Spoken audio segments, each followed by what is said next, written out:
প্রিয় দর্শক, সপ্তাহ ঘুরে ফিরে এলাম আপনাদের প্রিয় অনুষ্ঠান গ্যালারি নিয়ে। সঙ্গে আছে আমি বর্ষণ কবির। বাংলাদেশের ক্রিকেট কোথায় দাঁড়িয়ে? ক্রিকেট মাঠে গড়াচ্ছে কি গড়াচ্ছে না? প্রথম বিভাগ ক্রিকেট, দ্বিতীয় বিভাগ ক্রিকেট, এসব নিয়ে এত আলোচনা তখন বিপিএল কিন্তু একদম শোরগোল করে জানিয়েই দিচ্ছে তারা শুরু হতে যাচ্ছে। কিন্তু এতে দেশের স্থানীয় ক্রিকেটের কতটুকু অগ্রগতিতে ভূমিকা রাখবে বিপিএল, সে প্রশ্নটা উঠেই যায়। আর এসব প্রশ্নের উত্তর খোঁজার জন্য আজকে স্টুডিওতে আমরা স্বাগত জানাতে চাই রফিকুল ইসলাম বাবুকে, যিনি বিসিবির সাবেক যুগ্ম সাধারণ সম্পাদক। আপনাকে স্বাগত আমাদের স্টুডিওতে। ধন্যবাদ। আজকে ট্যাগলাইনটা বাবু ভাই ওটাই, বিপিএল হচ্ছে, ঢাকার ক্রিকেট লিগগুলো শুরু হচ্ছে কবে? যেটা আমরা সবসময় দেখে এসেছি যে ঢাকার লিগটা খুব আমরা ইম্পর্টেন্স দিতে দেখেছি একটা সময়। এখন কি বিপিএল এর চাকচিক্যের আড়ালে চলে যাচ্ছে ঢাকা লিগ? ধন্যবাদ। আপনি ঠিকই বলেছেন যে বিপিএলটা নিয়ে আমরা বেশি উৎসাহী, অতি উৎসাহী আমি বলবো। কারণ ঢাকার লিগ হচ্ছে না, এটা নিয়ে কিন্তু অত মাথা ঘামানোর কেউ আছে বলে আমার মনে হচ্ছে না। কারণ আপনারা দেখেছেন যে কিভাবে লিগকে তারাই কিন্তু শিফট করে দিয়েছে আগামী বছর, অথচ বিপিএলটা যে যখন বলেছে তখন কিন্তু তারা করছে। অর্থাৎ ঢাকা লিগের মাধ্যমে যে বা আমাদের ডোমেস্টিক ক্রিকেটটা যদি স্ট্রংলি করতে না পারি এবং আকর্ষণীয় করতে না পারি, সেই ক্ষেত্রে কিন্তু বাংলাদেশের ক্রিকেটের কোনো অগ্রগতি হবে বলে আমার মনে হয় না। আনফর্চুনেটলি দেখেন, গত সেপ্টেম্বরে তৃতীয় বিভাগের দলবদল ছিল, অক্টোবরে তৃতীয় লিগ শুরু হওয়ার কথা ছিল, নভেম্বরে দ্বিতীয় বিভাগ হওয়ার কথা ছিল, কিন্তু সেগুলি হয়নি। কিন্তু হুট করে কিন্তু প্রথম বিভাগ ক্রিকেট লিগ শুরু করার চিন্তা ভাবনা করেছিল বিসিবি, এবং তারা মিটিং ডেকে বলে দিয়েছে যে আমরা এটা শুরু করব। এটা একটা অ্যাপ্রুভড ক্যালেন্ডার আছে বিসিবির, সেটাকে ভায়োলেট করে তারা এটা শুরু করেছে। এটার ভিতরে কিন্তু অনেক ষড়যন্ত্র ছিল। ষড়যন্ত্র তো আমরা জানি যে কি ধরনের একটা বিসিবি ইলেকশন হয়েছে বলে আপনাদের তরফ থেকে একটা অভিযোগ এসছে। জি, তো এই বোর্ডের তত্ত্বাবধানে যেহেতু বিপিএলটা হচ্ছে, এটাকে আপনি কিভাবে দেখছেন এখন? ডেফিনেটলি এটা যে বিপিএলটা হচ্ছে, এটা বিপিএল করতে হবে, এই জন্য করা। আসলে এটা কতটুকু আকর্ষণীয় হবে বা এটার থেকে কি ফায়দা হবে বাংলাদেশের ক্রিকেটারদের, সেটা বিবেচ্য বিষয় নয়। আমাদের বিপিএল করতে হবে, আমরা করব এটা। এবং দেখেন আগামী কেন মনে হচ্ছে আপনাকে হচ্ছে যে এরকম ভাবে বিপিএলটা একটা দায়সারা গোছের করা হচ্ছে? আপনি দেখেন যে সমস্ত দলগুলিকে নিয়েছে সেগুলি নিয়ে কিন্তু অনেক সমালোচনা আছে, যে অনেক সংগঠকদের নিয়ে সমালোচনা আছে যারা বিপিএল ইতিপূর্বে ইনভলভ ছিল, কিন্তু সেগুলিকে ইগনোর করে এবং যে একটা তদন্ত কমিটি যে রিপোর্টটা দিয়েছে সেটা প্রকাশ না করেই কিন্তু আবার তারা বিপিএল শুরু করতে যাচ্ছে। আর অর্থাৎ এখানে হয়তো এই তদন্ত কমিটিটা প্রকাশ্যে আসলে হয়তো অনেক সমস্যা হবে বিপিএল করা নিয়ে, সেহেতু তারা করছে না। আর এটার ভিতরে এমন কিছু লুকিয়ে আছে যেটা প্রকাশ করতে কেউই চাচ্ছে না। আমরা চেয়েছিলাম যে এটা সুষ্ঠু তদন্তের মাধ্যমে এগুলি প্রকাশ করা হোক, তদন্ত রিপোর্টটা প্রকাশ করা হোক, এবং জনগণ জানুক, ক্রীড়া সংগঠকরা জানুক যে এখানে কারা এই বেআইনি কাজগুলিতে বা অনৈতিক কাজগুলিতে ইনভলভ আছে। সেটা আমাদের ক্রিকেটের জন্য মঙ্গল হতো। কারণ আমরা চাই না এক বিপিএল দিয়ে আমাদের ক্রিকেটাররা ধ্বংস হয়ে যাক, এক বিপিএল দিয়ে বাংলাদেশের ক্রিকেটটা কলুষিত হোক, এটা আমরা আমরা একটু চাই না। দেখে আসতে চাই বোর্ড সভাপতি আমিনুল ইসলাম বুলবুল, উনি কি বলছেন ঢাকা লিগের এই স্থবির অবস্থাটা নিয়ে। খেলোয়াড়দের জন্যই আমরা আছি, খেলোয়াড়দের জন্যই ক্রিকেট। এটা আপ টু দ্য ক্লাবরা যদি আমরা তাদেরকে প্রত্যেকবার রিকোয়েস্ট করব এবং তাদের জন্য আমরা ওয়েট করব। প্রিমিয়ার লিগের যারা টিম 50 ওভারে খেলে তাদের দিকে বাংলাদেশ তাকিয়ে আছে, এবং আমরা আশা করব যে সকলেই অন টাইম আসবে এবং বাংলাদেশের 50 ওভার ক্রিকেটের ফর্মেটটা বাঁচিয়ে রাখার জন্য এবং সামনের দিকে এগিয়ে নেওয়ার জন্য সব ক্লাব একসাথে আসবে এবং 50 ওভারে ঢাকা প্রিমিয়ার লিগ খেলবে। আমাদের অনেক স্টেক হোল্ডার আছে, আমাদের সিকিউরিটি, ল অ্যান্ড ফোর্সেস যে ডিপার্টমেন্টগুলো আছে তাদের শ্রদ্ধার সাথে তাদের যে কন্ট্রিবিউশন আছে সেটা আমরা ফলো করছি এবং তাদের ইনস্ট্রাকশন আমরা ফলো করছি। বেসড অন দি সিচুয়েশন আমরা ওই ইনস্ট্রাকশন অনুযায়ী কাজ করব। তবে আমরা সব জায়গায় আমরা আমাদের সূক্ষ্ম দৃষ্টি রাখছি। এখন আপনার কি মনে হয়, আপনাদের কাছে আরতি জানাচ্ছেন, তারপর আপনাদের মন গলছে না? না, এটা তো এখন আরতি জানাচ্ছে, কিন্তু ইতিপূর্বে আপনি দেখেছেন যে 5ই আগস্টের পরে আমরা ভেবেছিলাম যে একটি সুষ্ঠু সুন্দর নির্বাচন হবে, সেটা তো হয়নি। তারপরে আপনি দেখেন ক্লাবগুলিকে কিভাবে ইনস্টল করা হয়েছে, কিভাবে ইগনোর করা হয়েছে। একটি কনস্টিটিউশন অ্যামেন্ডমেন্ট কমিটি করেছিল, যেটার প্রধান ছিল নাজমুল আবেদিন ফাহিম। উনার নেতৃত্বে যেটা করা হয়েছিল, সেখানে আমাদের ক্লাবের কাউন্সিলের সংখ্যা একেবারে কমিয়ে 30-এ আনা হয়েছিল। বোর্ড ডিরেক্টরের সংখ্যা 12 থেকে কমিয়ে 4-এ আনা হয়েছিল। বিভিন্ন ধরনের মানে অনৈতিক কিছু সিদ্ধান্ত এটার ভিতরে দিয়ে দিয়েছিল। এটা জানার পরে আমরা আন্দোলন করেছি, এগুলি থেকে তখন বিসিবি সরে এসেছিল। তারপরে নির্বাচনকে কেন্দ্র করে দেখেন কি ধরনের অনিয়ম দুর্নীতি করেছে, ক্লাবগুলিকে বাদ দিয়েছে। 5ই আগস্টের পরে যে ক্লাবগুলি লিগে খেলেছে নিশ্চয়ই সেগুলি বৈধ ছিল দেখেই খেলেছে, কিন্তু পরবর্তীতে ইলেকশনের আগে কিন্তু এই ক্লাবগুলিকে অবৈধ ঘোষণা করা হয়েছে, নাটক করেছে। এই নাটকের মাধ্যমে আমরা বুঝতে পারলাম যে এখানে তাদের এই যে 3rd division league, 2nd division league এগুলি আগামী বছর নিয়ে যাওয়ার পিছনে কাজ করেছে। এই এটা নাটক ষড়যন্ত্রটা কি? তার মানে আপনি বলতে তার চাচ্ছেন মানে এগুলি নিয়ে পূর্ব পরিকল্পিত ষড়যন্ত্র ছিল বিধায় কিন্তু তারা এই খেলাগুলি তখন আয়োজনের ব্যবস্থা করেনি। কিন্তু আমাদের একটি জিনিস মনে রাখতে হবে, আমাদের এই ঢাকা লিগের খেলা 3rd ডিভিশন হোক, কোয়ালিফাইং হোক, 3rd ডিভিশন হোক, 2nd ডিভিশন, 1st ডিভিশন হোক, প্রিমিয়ার হোক, এই খেলার মাধ্যমে ক্রিকেটের আজকে কিন্তু এই অবস্থান। এবং এই ঢাকা লিগ স্পেশালি আমি বলবো এখান থেকে কিন্তু ক্রিকেটাররা উঠে আসে। তার মানে বিপিএল নয়, ঢাকা লিগই বাংলাদেশের প্রাণকেন্দ্রে। ডেফিনেটলি ষড়যন্ত্র, তারপর হচ্ছে আরও বেশ কিছু অভিযোগ। আপনাদের এই অভিযোগ মালা আমরা গত 2-3 মাস ধরে আসলে শুনেই যাচ্ছি। পার্টিকুলারলি আসলে এই ক্রিকেটে যদি মাঠে গড়াতে হয় তাহলে কি এই বোর্ডের, আমি গত সপ্তাহেই সম্ভবত আমরা আদনান দীপনকে নিয়ে এসেছিলাম, সিসিডিএন চেয়ারম্যানকে, তো উনি তো অসহায় আত্মসমর্পণ করেছিলেন যে চালানো যাচ্ছে না। আসলে মানে আপনারাও তো চলতে দিচ্ছেন না, তাহলে কিভাবে হবে? ক্রিকেট তো এই সংকটে পড়ার জন্য আপনাদেরও তো দায়ী থেকে যাচ্ছে। দেখেন, একটি কথা তার মুখ থেকে বেরিয়ে আসছে, সেটা বলছে আমরা যেভাবেই হোক নির্বাচিত হয়ে এসেছি। আমাদের 5ই আগস্টের পরে কিন্তু এটা আমাদের কিন্তু এই ক্রীড়াঙ্গনের কিন্তু প্রত্যাশা ছিল অনেক বড়, যে আমরা দেখব যে কাউন্সিলররা যোগ্য প্রার্থীকে নির্বাচিত করছে, একটি সুষ্ঠু সুন্দর ভোট হচ্ছে। কিন্তু যেভাবে হোক আমরা নির্বাচিত হয়ে এসেছি, এই কথাটা তো সেই 15 বছর স্বৈরাচারের সময় এই কথাগুলি মানাতো, কিন্তু এখন এসে এই কথা আমাদের শুনতে হচ্ছে। আমরা চেয়েছিলাম যে একটি সুষ্ঠু নির্বাচনের মাধ্যমে গণতান্ত্রিক প্রক্রিয়ায় ভালো সংগঠকরা নির্বাচিত হয়ে আসবে, কিন্তু সেটার প্রতিফলন আমরা দেখতে পাইনি। আপনার ব্যাপারেও তো সমালোচনা আছে যে নির্বাচন যখন ক্যান্সেল করা বা পসপন্ড হয়ে গিয়েছিল, তারপর আপনি গিয়েছিলেন এবং আসিফ মাহমুদ সজীব ভুইয়া তৎকালীন যিনি স্পোর্টস অ্যাডভাইজার ছিলেন তার প্রতি আপনি বলেছিলেন আপনি ক্রীড়াঙ্গনের অভিভাবক, তারপরে আবার নির্বাচন থেকে সরে যাওয়া, এটা নিয়েও ক্রিটিসিজম আছে। হ্যাঁ, আমি বলি আমরা সরে যাওয়ার পরে এই কথাটা বলেছি, কি জন্য বলেছি আমি বলি। আমাদের গণতান্ত্রিক প্রক্রিয়া নির্বাচনের পরে যে ক্রীড়ামন্ত্রী হবে সে কিন্তু ক্রীড়াঙ্গনের অভিভাবক, এবং এই ইন্টারিম গভর্নমেন্টের যে ক্রীড়াঙ্গনের দায়িত্ব সে ডেফিনেটলি সেটাতে এটা মিন করে, কিন্তু তার ভূমিকা হওয়া উচিত ছিল নিরপেক্ষ, কারণ যেই নির্বাচিত হয়ে আসবে সেই তার লোক এই এই এই অবস্থায়। কিন্তু আমরা সেটার প্রতিফলন দেখতে পাইনি। তবে আমরা তাকে সম্বোধন করে বলেছিলাম যে আমরা চাই একটি সুষ্ঠু প্রক্রিয়া আবার নির্বাচন হোক, এই তফসিলটা আবার পুনঃ তফসিল ঘোষণা করা হোক, অথবা যে বোর্ডটা আছে সেই বোর্ডটাকে এক্সটেন্ড করে 1 মাস এক্সটেন্ড করে তার অধীনে নির্বাচন, অথবা এই বোর্ড ভেঙে যেহেতু মেয়াদ শেষ হয়ে যাচ্ছে একটি অ্যাডহক কমিটি করে তাদের মাধ্যমে নির্বাচন হোক এবং সুষ্ঠু একটি নির্বাচন হোক। কিন্তু সেই 3টি দাবির একটি দাবিও কিন্তু তখন মানা হয়নি। এখন কি দাবি, এখন দাবিটা কোথায়? ডেফিনেটলি আমরা এখনও সেই দাবিতে অটল আছি যে এই বোর্ড এই অবৈধ বোর্ড এবং তারা যে প্রক্রিয়ায় নির্বাচিত হয়েছে, এটা আপনিও জানেন আমিও জানি, সারা বাংলাদেশের মানুষ দেখেছে জেলা বিভাগ থেকে কিভাবে নির্বাচিত হয়ে এসছে, ক্লাবগুলিকে কিভাবে আমরা প্রতারণার শিকার হয়েছি রীতিমতো, এগুলি আপনারাও জানেন। কিন্তু সংখ্যাগরিষ্ঠ হওয়ার পরও এই প্রতারণার অভিযোগ কতটুকু যুক্তিযুক্ত? আপনারা তো 44টা ক্লাব এখনো পর্যন্ত খেলবেন না। ডেফিনেটলি এটাতেই বোঝা যায় যে আমরা ঐক্যবদ্ধ ছিলাম এবং আমাদেরকে হ্যাঁ প্রতিপন্ন, এবং আমরা যাতে নির্বাচনে অংশগ্রহণ না করি সেটার জন্য ওই ক্লাবগুলির বিরুদ্ধে রিট করা হয়েছিল। ফারুক আহমেদও যে রিট করেছে সে কিন্তু কিছুদিন আগে বোর্ড প্রেসিডেন্ট ছিল, 5ই আগস্টের পরে বোর্ড প্রেসিডেন্ট নির্বাচিত হয়েছিল এবং তার অধীনে কিন্তু লিগ হয়েছিল, তখন কিন্তু ক্লাবগুলি বৈধ ছিল। আনফর্চুনেটলি সে দেখতে পেয়েছে যে এই ক্লাবের কাউন্সিলররা অন্যরা হয়েছে, সুতরাং সে এই ক্লাবগুলিকে আবার সে রিট করে বাতিল করেছে। এরম দ্বিচারিতা আমি কখনো দেখি নাই। তবে ক্রীড়াঙ্গনে আমরা সুষ্ঠু ধারাবাহিক প্রক্রিয়া দেখতে চাই, যেটার মাধ্যমে সুষ্ঠু নির্বাচনের মাধ্যমে বোর্ড ডিরেক্টররা নির্বাচিত হবে, বোর্ড পরিচালনা করবে, এটাই আমরা চাই। এটা আমরা চেয়ে, তার মানে কি এখন আপনি এই নির্বাচিত বোর্ডকে আপনি কিভাবে আবার নির্বাচন করার কথা বলেন? ডেফিনেটলি এটা যে সমস্ত প্রক্রিয়াগুলি যে প্রক্রিয়া অবৈধ প্রক্রিয়া অবলম্বন করা হয়েছে সেটা যদি কোর্টের এখনো বিচারের দিন, সেটা কোর্টের রায় আসলে কিন্তু বোর্ড ভেঙে যাবে। আমরা একটু এই যে খেলার মাঠ থেকে আবার রাজনীতিতে চলে যাচ্ছি, কিন্তু খেলার মাঠে বিপিএল যখন হচ্ছে তখন আমরা আসলে ইফতেখার রহমান মিঠু যিনি বিপিএল গভর্নিং কাউন্সিলে আছেন, তারপর নাজমুল আবেদিন, ওনাদের কিছু কথা হয়েছে, আমরা একটু দেখে আসি, তারপরে এই আলোচনা আসি।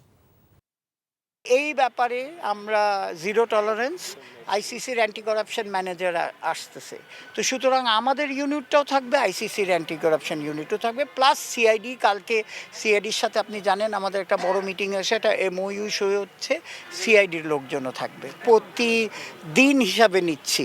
হ্যাঁ, তো সুতরাং জানেন সবাই আপনাদের সহযোগিতায় আমরা তো এটা বিপিএলটা করা হচ্ছে। এখন এভরি স্টেজে যদি কোনো কিছু প্রবলেম আসে উই উইল সলভ ইট, কিন্তু এইখানে এখন পর্যন্ত ঢাকায় করা বা এটা শিফট করার কোনো আলাপই হয়নি। এটা আমি আপনাকে ক্লিয়ারলি বলে দিই যে আমাদের প্রোগ্রাম যেভাবে আছে সেইভাবেই হবে। আমার মনে হয় যে কোনোখানে খেলা হোক না কেন, টি-20 সবখানেই বোধহয় ব্যাটিং ফ্রেন্ডলি উইকেটই হয়, এবং ওটাকে না ধরলেও আমরা বিশ্বকাপ না থাকলেও কিন্তু আমাদের এটাই উদ্দেশ্য থাকতো যে আমরা যতটা সম্ভব ব্যাটিং ফ্রেন্ডলি উইকেট করতে চাই, এবং সেখানে যেন সুযোগ থাকে 180 কিংবা 200 রান করার সুযোগ থাকে। করতে পারলো কিনা সেটা তো অন্য ব্যাপার, কিন্তু উইকেটে যেন সেই সুযোগটা থাকে সেরকম উইকেট করার চেষ্টা তো ডেফিনেটলি হবে। বাবু ভাই, মানে খুব ভালো কথা, দুর্নীতি দমন ইন্টিগ্রিটি একটা ডিপার্টমেন্ট করা হয়েছে, সেই ইন্টিগ্রিটি ডিপার্টমেন্টের মধ্যেও আমরা শুনেছি পুলিশের সাবেক ডিআইজিকে নিয়োগ দেওয়া হয়েছে, 2 জন সাবেক মেজরকে নিয়োগ দেওয়া হয়েছে।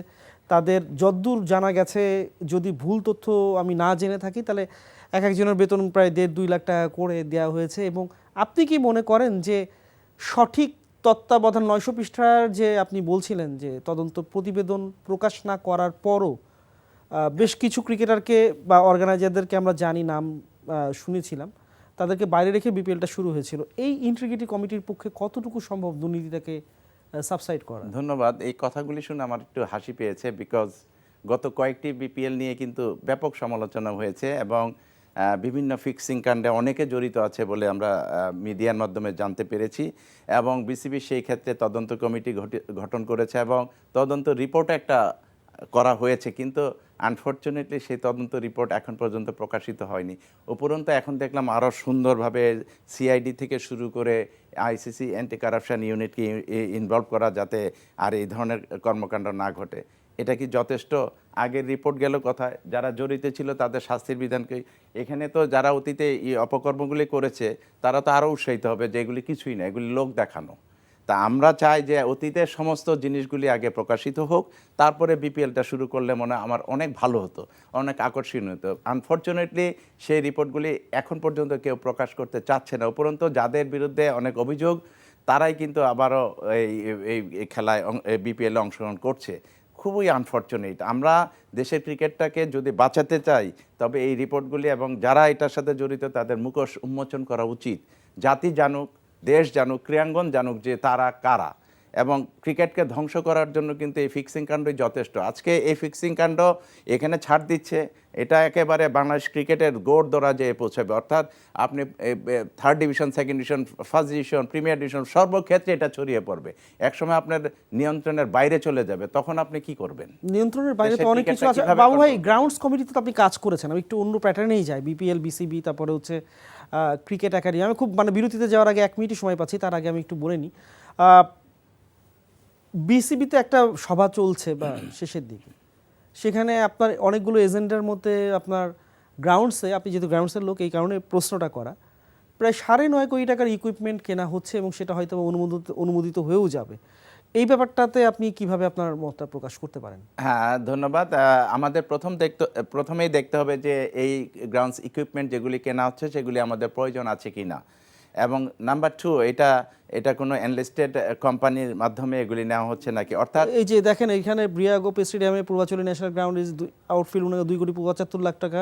বিসিবি বিভিন্ন গ্রাউন্ড ও জেলা পর্যায়ের ভেন্যুগুলোর জন্য প্রয়োজনীয় সরঞ্জাম ক্রয়ের বিপরীতে 9.17 লাখ টাকা বরাদ্দ। এটা ঠিক আছে, ফাইন। এটা যদি দরকার প্রয়োজন থাকে সেটা আনতেই পারে, কিন্তু আমাদের প্রশ্ন হলো এটা কোন প্রক্রিয়া আনছে, এই প্রক্রিয়াটা কি সঠিকভাবে মানা হচ্ছে?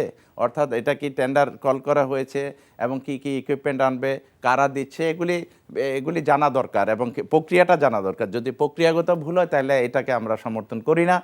আর আরেকটা জিনিস হলো এটা প্রয়োজন আছে কিনা সেটা দেখতে হবে। রফিকুল ইসলাম বাবু, যে সিচুয়েশনটা হচ্ছে ক্রিকেট মাঠে নেই, বিশেষ করে ঢাকার ক্রিকেটটা খুবই নাজেহাল অবস্থায়, যেটা নিয়ে আমাদের কথা। এখন বিপিএলকে ঘিরেই সব আকর্ষণ, তার মাঝখানে হচ্ছে যে আপনাদের সহকর্মী বা সহযোদ্ধা বা এখনো পর্যন্ত সামনে যদি বিসিবি নির্বাচন কখনো হয়, সেখানে আপনাদের সঙ্গেই তাদের নির্বাচন করার কথা। এমন 2-3 জনকে আসলে আমরা জানি যে বা বুঝতে পারছি যে তাদের বিরুদ্ধে বেশ কিছু অভিযোগ সামনে আনা হবে, যেমন করে গ্রাউন্ডসের এই মাটির ব্যাপারটাও কিছুটা ডিগিং করা হয়েছে এবং বোর্ড সভাপতি বারবার বলছেন তারা অনেক কিছু নিয়ে এখন ইনভেস্টিগেশন করছেন। এটা কিভাবে দেখছেন ব্যাপার? ডেফিনেটলি প্রত্যেকটা জিনিসেরই সুষ্ঠু তদন্ত হওয়া উচিত এবং অডিট হওয়া উচিত, এক নাম্বার জিনিস, প্রত্যেকটা জিনিস আমি বলবো। সেকেন্ডলি, গত 15 বছর বা 17 বছর যে সমস্ত বিসিবিতে কার্যক্রম হয়েছে সেটার শ্বেতপত্র কি আমাদের বিসিবির মানে 5ই আগস্টের পরে সভাপতি ফারুক আহমেদ বা তারপরে বুলবুল কেউ কি এই শ্বেতপত্রটা বের করার উদ্যোগ নিয়েছে? সেটা তো আপনাদেরও দায়িত্ব ছিল। ডেফিনেটলি নট, নো, আমাদের আপনারা তো দায়িত্ব না। stakeholder- বিসিবি তদন্ত করবে। আমি তদন্তর কথা বলছি, অডিটের কথা বলছি, প্রপার অডিট করতে হবে। এখন আমি আমার লোক দিয়ে অডিট করালাম যেন-তেনভাবে, সেটা কি গ্রহণযোগ্য? Definitely not. তাহলে ওই জিনিসগুলি আগে করতে হবে, ওই শ্বেতপত্র প্রকাশ করতে হবে, সেই অনুযায়ী যেতে হবে। এবং গত 6 মাস একজন বোর্ড পরিচালকই তো বললো যে গত 6 মাসে যে দুর্নীতি হয়েছে সেটা 15 বছরকে হার মানিয়েছে। এরম এটা তো মানে আসলে বাজে কথা, ফালতু না, উনি পরবর্তীতে হাস্যকর কথা আমরা কোনোদিনও শুনি না। তবে এটা শিওর যে আমি বলবো যে প্রত্যেকটা জিনিসই অডিট করা উচিত এবং প্রপার অডিট এবং তদন্ত করা উচিত, যে কোনো কাজই হোক না কেন। সেটার মাধ্যমে কেউ দোষী হলে সেটার বিরুদ্ধে ব্যবস্থা নিতে হবে, এটা আমাদেরও দাবি। না, সেটা বুঝতে পারছি, মানে সেই দাবি অনুযায়ী কি কাজগুলো হচ্ছে? আমিনুল ইসলাম বুলবুলের নেতৃত্বাধীন এই বোর্ড কি সেই পথে আছে? আমি যদি আপনাদের ঠিক অনৈতিক জানি না, তবে যেটা দেখলাম আমিনুল ইসলাম বুলবুল বলেছে যে তার মন গড়া কথা বলেছে, এই ধরনের কিছু বিসিবিতে হয়নি। তবে আমাদের দাবি হলো, ঠিক আছে, এই ধরনের যেহেতু বলেছে সেহেতু এই দায়ভারটা তারই নিতে হবে এবং তাকেই এটা না, এই দায়ভারের মধ্যে একটা মানে রিপোর্ট প্রকাশ করতে হবে যে হ্যাঁ এই কাজ হয়েছে, এই অ্যাক্টিভিটিস হয়েছে, এটার ভিতরে কোনো দুর্নীতি নেই, এই এটা বলতে হবে। শ্বেতপত্র যদি প্রকাশ হয় তাহলে আপনাদের সঙ্গে যারা নির্বাচন করছেন তাদের অনেকের নামও তো চলে আসতে পারে, তখন আপনাদের অবস্থাটা কি দাঁড়াবে? আমাদের সেটা তো পরের বিষয়, আসুক, এরকম আসলে এখানে তো বিসিবিতে গত অনেক বছরে যারা ছিল তারাও তো এখনো বিসিবিতে আছে নাকি নাই? তারাও আছে বিসিবিতে। সেটাও সবাই দায়ভারটা তো সবার কারো না কারো ভিতরে ইয়াতে যাবে। যেমন পাপন সাহেব প্রেসিডেন্ট ছিলেন, বলছেন যে পাপনের আমলের দুর্নীতি। ফারুক সাহেব প্রেসিডেন্ট হয়েছিলেন, তো তার আমলের দুর্নীতি, এবং বুলবুল সাহেব তার আমলের দুর্নীতি হয়েছে, এটা তাদের একজন বোর্ড ডিরেক্টরই বলেছে। ঠিক আছে, তো এটা খুব হাস্যকর জিনিস আমাদের কাছে মনে হয়েছে। তবে এগুলি প্রত্যেকটাই তদন্ত হওয়া উচিত। না, আমরা তো অনেক কিছুই শুনছি যে ওয়্যারলেসের দাম মানে উল্টোপাল্টা, অনেক 3,000 টাকা 3,500 টাকা ওয়্যারলেস নাকি 35,000 টাকা করেও কেনা হয়েছে, যেটা সামনের দিনগুলোতে আসতে পারে বলে আমাদের ধারণা আছে। ডেফিনেটলি এই ধরনের যদি কেউ এরকম করে থাকে, আমরা সবার আগে এটার প্রতিবাদ জানাচ্ছি। এই ধরনের মিসইউজ অফ ফান্ড কেউ যাতে না করে, এবং বিসিবির টাকা অবশ্যই এটা মানে সারা দেশের ক্রিকেটের উন্নয়নের টাকা। এই সব ঠিক আছে, আমি রফিকুল ইসলাম বাবু এই কোশ্চেনটা আমি মানে একদম স্পেসিফিক করার কারণ হচ্ছিল এটা টাকার অঙ্ক আমরা দেখছি, মাঠের অঙ্কটা কোথায়? মানে বিসিবি কি ফোকাস পয়েন্টটা কি দুর্নীতি দমন নিয়ে বেশি চলে যাচ্ছে, নাকি দুর্নীতি দমনের অজুহাতে ক্রিকেটটা পেছনে পড়ে যাচ্ছে? কারণ এর আগে ফারুক আহমেদের তত্ত্বাবধানে যখন বোর্ড ছিল তখন কিন্তু দুর্নীতি দমন কমিশন কিন্তু বিসিবিতে 2 বার গিয়েছে। ব্যাপারটা খুবই হাস্যাস্পদ এবং লজ্জাকরও বটে যে কোনো ফেডারেশনের জন্য। মানে আপনার অ্যানালিসিসটা কি এখানে? আমার অ্যানালিসিস একটাই, যে আমাদের অতীতে প্রত্যেকটি মানে বোর্ডে যারা ছিল প্রত্যেকটি বোর্ডের ওই মেয়াদকালে কিন্তু তদন্ত হয়েছে, অডিট হয়েছে, রিপোর্ট প্রকাশিত হয়েছে। তেমনি এই দুর্নীতি দমন দুদক যাক আর যেই যাক, আমাদের প্রপার এই ইনভেস্টিগেশন হওয়া উচিত এবং সত্যটা বের করা উচিত আমি মনে করি, এবং এটা জানা উচিত জাতির কাছে। না, কিন্তু আমি যে মাঠে ক্রিকেটটা নাই এটার জন্য তো ব্যাখ্যা আমি ইতিপূর্বেই দিয়েছি, যে ক্লাবগুলিকে কন্টিনিউয়াসলি হেয় প্রতিপন্ন করা হয়েছে, ইনসাল্ট করা হয়েছে, সেটার জন্য আজকে ক্লাবগুলি রুখে দাঁড়িয়েছে। এবং অবৈধ ক্লাবের ব্যাপারে তামিম ইকবাল যখন ক্রিকেট খেলতে চান তখন আপনাদের একেবারে পুরো 180 ডিগ্রিতে পিছনে থাকাটাও কি খুব জুৎসই মনে হয়? না, এটা কারো ব্যক্তিগত, না, সেটা আমরাও জানি, কিন্তু এটা হতে পারে, কিন্তু কাউন্সিলর হয়েছে অনেকে। ইভেন আমি বলবো যে বোর্ডের 2জন বোর্ড ডিরেক্টর আছে, তাদেরও ক্লাব আছে, ওই ক্লাবগুলি কি খেলছে না? তাহলে আপনি কি বলতে চান এটা আমি বুঝতে পারতেছি না। তারাও তো এই যে এই অবৈধ কর্মকাণ্ডের বিরুদ্ধে তারাও তো দাঁড়িয়েছে, আমি তো এটাই বলবো। সেটা দাঁড়ালে তো আবার রেজিগনেশন দিতে হতো। অবশ্যই, ডেফিনেটলি প্রয়োজনে দিবে তারা, কারণ তাদের ক্লাবই তো খেলছে না। বোর্ড পরিচালক হিসাবে তারা আছে, তাদের ক্লাব খেলছে না, এর থেকে লজ্জাকর হতে পারে কিছু? মানে নৈতিকভাবে কি তাদের তাহলে ওই জায়গায় থাকার কোনো কারণ নাই আপনি মনে করেন? অবশ্যই, ডেফিনেটলি। এবং যে প্রক্রিয়া নির্বাচন হয়েছে, আমি তো বলেছি যে এই প্রক্রিয়ার এই নির্বাচন, এই অবৈধ বোর্ডকে কেউ সমর্থন করে না, এটা তামিম ইকবালও করে না, আমরাও করি না। এইখানে যদি ক্রিকেটের ব্যাপারটাই সবচেয়ে বেশি প্রণিধান হয়, মানে মাঠে ক্রিকেটে ঢাকা লিগের খেলাটা, তাহলে এই মুহূর্তে আসলে আপনাদের চাওয়াটা কি? মানে কোন সলিউশনে গেলে আপনারা পুরোপুরি অবস্থান থেকে চেঞ্জ করে আমি দেখেন একটি জিনিস হলো আমরা 3টি দাবি জানিয়েছিলাম সেভারাল টাইমস, একবার না একাধিকবার, এবং ওই 3টি দাবির একটি দাবি মেনে নিয়ে কাজ করলে হয়। এই যে প্রক্রিয়ায় ভোট হয়েছে, যে প্রক্রিয়ায় এই ভোটটা হয়েছে গত 6ই অক্টোবর, সেটা আপনারাও জানেন, আমরাও জানি, দেশবাসী জানে যে কি প্রক্রিয়ায় ভোট হয়েছে। সুতরাং এই ভোটকে মানে আমি একটা খুব বাতিল শেষের করে দিকে চলে এসেছি, বোর্ড আমাদের বাতিল নতুন নির্বাচন করা। হ্যাঁ, সেটাই যদি হয়, শুধু ঢাকার এটাই। লিগে না, এটা কিন্তু চট্টগ্রামের লিগেও খেলা বন্ধ। আমরা একটু দেখে আসি ঢাকা এবং চট্টগ্রাম লিগের এই সংকটের অবস্থাটা। এই 12 ক্লাবটা লিগে পার্টিসিপেট করেছে। তারপরে আমরা আসলে আজকে মিটিং করার মেন কারণটা হলো, যেহেতু 8টা টিম রেলিগেটেড ঢুকেছে বাইলজ অনুযায়ী, বাইলজ অ্যান্ড প্লেইং কন্ডিশন অনুযায়ী, সেই হিসাবে 12টা ক্লাবকে ডাকা হলো যে আমরা যেহেতু কিছু ফরম্যাট ঠিক না, ফিকচারে কিছু প্রবলেম আসবে, এটা চেঞ্জ করে খেলতে তাদের অসুবিধা আছে কিনা, তাদের কোনো কমেন্টস আছে কিনা, এসব কারণে মিটিং করা। তো আলহামদুলিল্লাহ সবাই রাজি হয়েছে। অবিলম্বে চট্টগ্রাম ক্রিকেট লিগ চালু করতে হবে। আমরা বিসিবির হস্তক্ষেপ কামনা করছি, আমরা চট্টগ্রামের যারা ক্রীড়া সংগঠক আছে তাদের হস্তক্ষেপ কামনা করছি। এই খুদে খুদে ক্রিকেটারদের ভবিষ্যতের দিকে তাকিয়ে, ক্রিকেটের দিকে তাকিয়ে আমরা প্রত্যাশা করব তারা অবিলম্বে চট্টগ্রাম ক্রিকেট লিগের সূচি ঘোষণা করবে।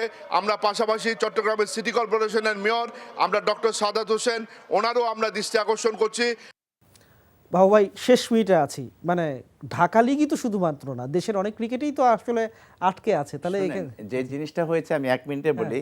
এই বর্তমান বোর্ডের অনেকেই চেয়েছিল যে ক্রিকেটটা মানে বোর্ড ডিরেক্টরের সংখ্যা ঢাকার বাইরে বেশি বাড়িয়ে দিবে এবং ঢাকার থেকে কমিয়ে দিবে।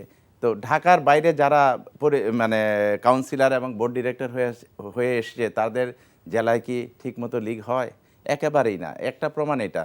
তো আমিনুল ইসলাম বুলবুল প্রেসিডেন্ট যেটা বলেছে যে এবার আমরা অনেক ডিস্ট্রিক্টে লিগ করার আয়োজন করব, লিগ অনুষ্ঠান করার আয়োজন, কিন্তু এটা আমার মনে হয় এটা সম্ভব না। কারণ হলো যেভাবে প্রত্যেকটি জেলায় এরকম আন্দোলন হচ্ছে, সংগ্রাম হচ্ছে, সেখানে কিভাবে লিগ আয়োজন করবে? তবে আমি বলবো যে যদি সুষ্ঠু সুন্দরভাবে গ্রহণযোগ্য নির্বাচনের মাধ্যমে একটি বোর্ড আসে, সেই ক্ষেত্রে কারো কিছু বলা থাকবে না। এটা জাতীয় নির্বাচনের ক্ষেত্রে, জাতীয় নির্বাচনের সুষ্ঠু সুন্দর ভোটের মাধ্যমে যারা নির্বাচিত আসবে তাদের পক্ষে দেশ চালানো অনেক সহজ হবে, সুন্দর হবে, দেশবাসীর দোয়া থাকবে, সমর্থন থাকবে। আপনার ক্রিকেটে কিন্তু 10 সেকেন্ডের মধ্যে শেষ করি, সেটা হচ্ছে যে জাতীয় নির্বাচনের পরে কি বোর্ড নির্বাচনটা আপনি নতুন করে চাচ্ছেন? সে একদম সংক্ষেপ উত্তর দিন। এটা উদ্যোগটা এখনই নিতে হবে, যারা আছে তারা এখন নিলে ভালো হয়, এবং এটা অটোমেটিক জাতীয় নির্বাচনের পরে হলে আরো ভালো হয়। ধন্যবাদ রফিকুল ইসলাম বাবু, অনেক ইনসাইট দিলেন, আপনাকে অশেষ ধন্যবাদ। আপনাকেও ধন্যবাদ। প্রিয় দর্শক, আজকের গ্যালারি এ পর্যন্ত। আশা করি আগামী সপ্তাহে যখন মাঠে বিপিএল গড়াবে তখন ঢাকা লিগের ব্যাপারটাও পেছনে পড়ে রইবে না, সেটাও আলোচনায় থাকবে। কারণ ঢাকা লিগের ওপরে বাংলাদেশের ক্রিকেটের মেরুদণ্ড বলতে গেলে তাকেই বিবেচনা করা হয়। ততক্ষণ পর্যন্ত সুস্থ থাকুন। ধন্যবাদ সবাইকে।